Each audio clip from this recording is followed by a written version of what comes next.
So for some PT considerations for your shoulder, the first thing we're gonna do is work on opening up your mid-back. So instead of being curled forward, we're gonna open up that chest wall so the shoulder can move more efficiently. First thing we'll do is lie on a foam roller, hands behind head, elbows slightly tucked in, so not super outstretched, but a little bit tucked in. I'm gonna lift up my butt and slowly roll back and forth, massaging the tissue on either side of my spine. I'll do it for about a minute or so. Then what I'll do is put my hips down and then arch back like I'm doing a crunch. That's gonna really open up that part of my back right around the level of the clavicle. I'll do it a handful of times, and then I'll go down to chest level and do it a few more times, and just slightly below chest level and do it a few more times as well. All right? If you're finding a spot that feels really tight and restricted, spend some more time there, and it should feel really nice. The second alternative you can do for that one is just lying on one of those big Swiss exercise balls, like you did in the clinic. I would say you can't keep moving back and forth as well, but you can just hang out in that position and just breathe to stretch out that chest wall. You can give that a try as well if it feels a little more comfortable for you. But the goal there is to get your chest wall opened and allow the shoulders to roll back just a little bit more. The next exercise we're gonna do is to turn on the rotator cuff. I want you to lie on your right side, support your left arm with your right hand, right at the crease of your bicep, and then we're gonna lift up your hand, all right? In the clinic, you managed to do it with some nice weight. Anywhere between 1 and 5 pounds is great. And I want 3 sets of 10, nice and slow and controlled, holding up top for a second, and then down slow. All right, you can do this on your other side as well, but for sure I want that left rotator cuff doing some good work. All right, the next exercise. We're gonna lie on our back. My hand is facing the ceiling, so my knuckles are facing the ceiling. I'm gonna push my knuckles a little bit towards the ceiling. Then I'm gonna keep my arm fixed right there, like an arm bar. And I'm gonna turn my head, chest, and pelvis the opposite way. I'll hold that for a second and then rotate back, all right? For this one, I think about 3 or 5 pounds would be great. It's working on increasing the stability of that shoulder and getting it more comfortable in an open, stretched position, okay? And I want a total of 20 turns. If you'd like to do this for the other side, I think it's a great idea also. I personally like doing like 10 reps and then switching arms and going the other way for 10 reps.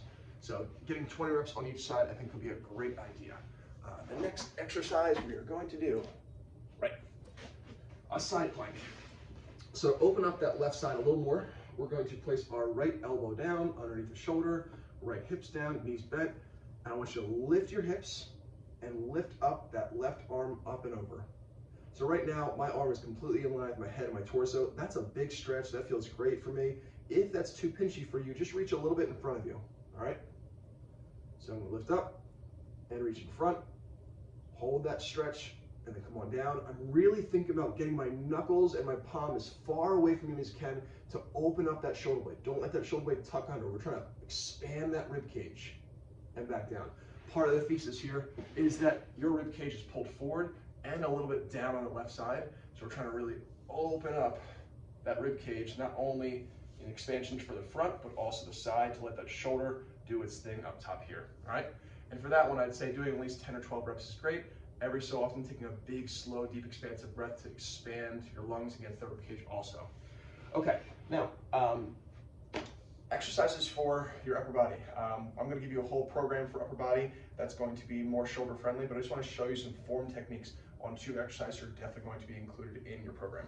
The first one is a floor press. So you're gonna be lying down on the floor. I'm just gonna show you from this angle here, and we're gonna do a press. For the press, instead of having your arms here, pressing in this angle, I want the arms at about 45. The elbow, so the wrist and elbow should all be lined up. So I shouldn't have my elbows lined out like this or like this. They should be lined up the entire time so that your hand is traveling with your upper arm, all right?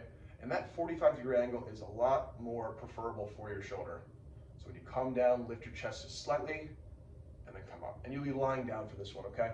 Part of the reason for lying down is so that when you come down, your arms can't get further than your torso. In the future, we'll work on this, but for now, just keeping your upper arm in line with your torso is going to make sure that shoulder doesn't roll in and start crunching the rotator cuff, all right? So that'll be your floor press that we work on. The second one we'll do is a fly. So it's going to be arms mostly straight, and instead of being here, around that 45, we're actually gonna go a little lower. So arms are mostly straight, it'll be lighter weights that we use, and we'll lift up like this. So it'll be a floor chest fly with hands starting near hip level. All right. So those are 2 exercises for upper body that we're working on. There'll be other exercises included for upper body that will be also shoulder friendly, and I'll send it to you shortly. All right.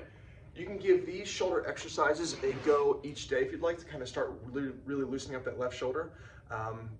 And I will send you the program soon. Thanks, Denise.